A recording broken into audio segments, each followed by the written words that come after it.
యేసుక్రీస్తునందు మిక్కిలి ప్రియమైన సహోదరి సహోదరులారా, మీకందరికీ యేసు ప్రభు పవిత్ర నామములో ప్రార్థన ఆశీస్సులు. ఈ వారముతో తపస్సు కాలం ప్రారంభమవుతుంది. మన ఆధ్యాత్మిక జీవితంలోని చాలా ముఖ్యమైన ఒక ఘట్టము తపస్సు కాలం. ఈ తపస్సు కాలంలో పవిత్రంగా జీవించడానికి, ఆధ్యాత్మికంగా ఎదగడానికి మనమందరం ప్రయత్నిస్తూ ఉంటాం.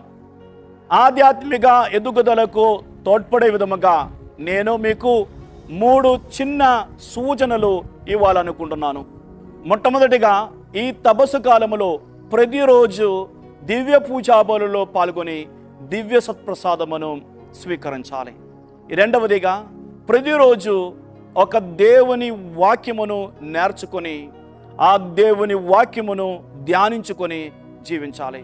మూడవదిగా, ప్రతి వారం కనీసం ఒక్కరికైనా సహాయం చేయాలి.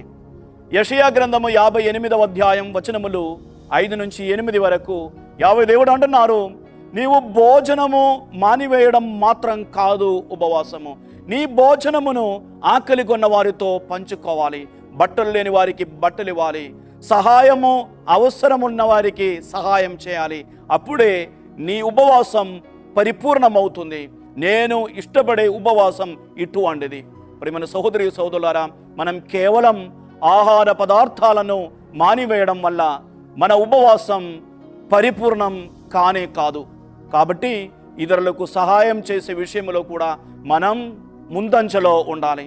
7 వారాల్లో వారానికి ఒక్కసారైనా ఇతరులకు మేలు చేస్తూ యేసు ప్రభువు చెప్పినటువంటి మాటలు మన జీవితంలో పాటిస్తూ జీవించే ప్రయత్నం మనం చేద్దాం. ప్రియమైన సహోదరి సహోదరులారా, ఈ 3 విషయాలు మీ హృదయాల్లో పదిలపరచుకొనండి.